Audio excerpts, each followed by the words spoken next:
Sorry, crossing. Wait. Can you see me sweating, Bona? My forehead feels wet. Is it wet?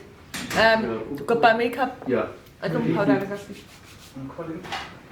Sexy light again. Makeup. How's the weather outside? Cool.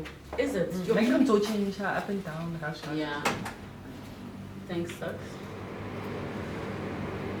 Oh, that's so nice. I think it's your man. Was it the one? That's the one.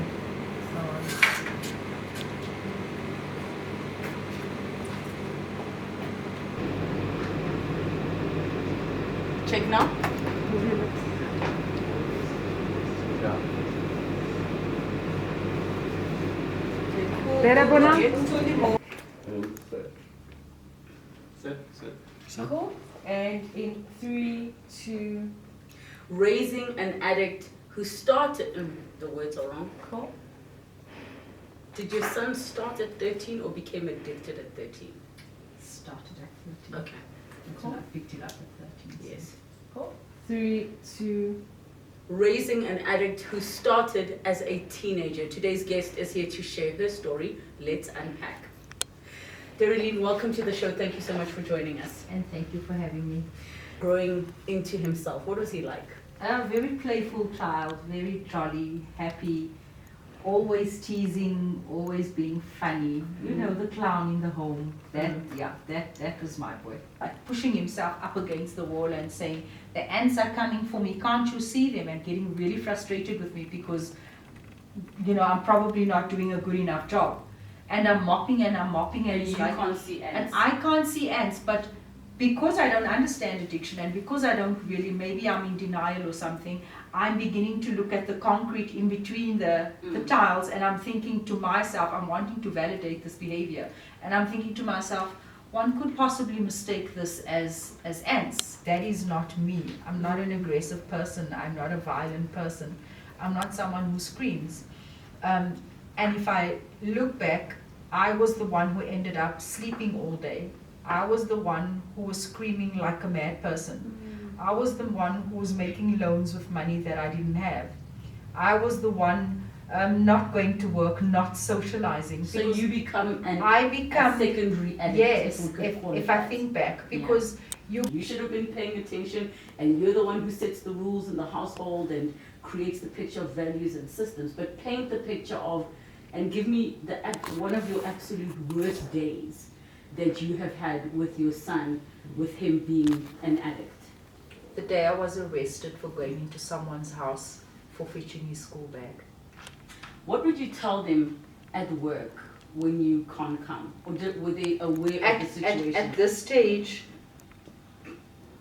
I think the victimization, when I look at it now, because very few people understand addiction, they are more empathetic towards people suffering with family members who are HIV positive, who have cancer, who have everything else but addiction.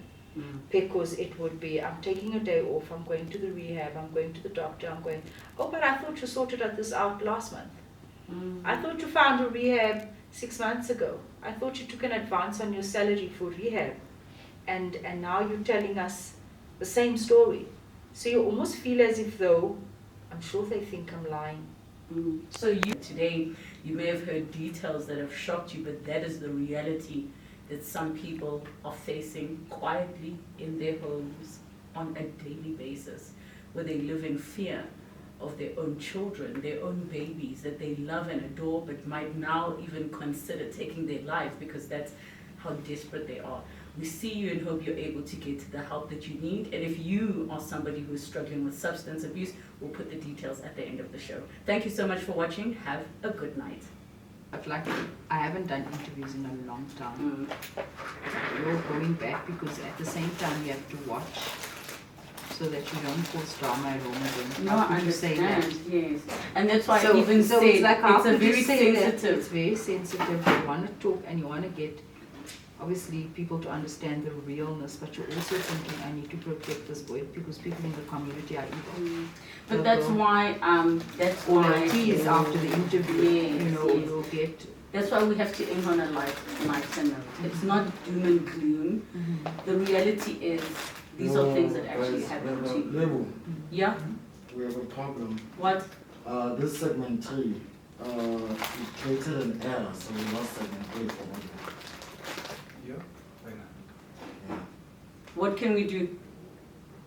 Is it on a card? What is it on? It's on the card. With Sakile? Yeah, on both cards. It's weird. It just said error after I stopped recording. So I tried to see if maybe it's there, but it's not there. Nico, just check it out quickly. It does have a 2 gig limit, so Parents and loved ones of those that are struggling with drug addiction and substance abuse, I hope that your experiences today have been validated, that your feelings have been validated. Some of the things that you might not be able to forgive yourself for yet have been validated today. There is help out there, so do reach out. We'll put the details out, and to you as well that is struggling with drug abuse, the details will be on your screen. Thank you so much for joining us. Have a good night.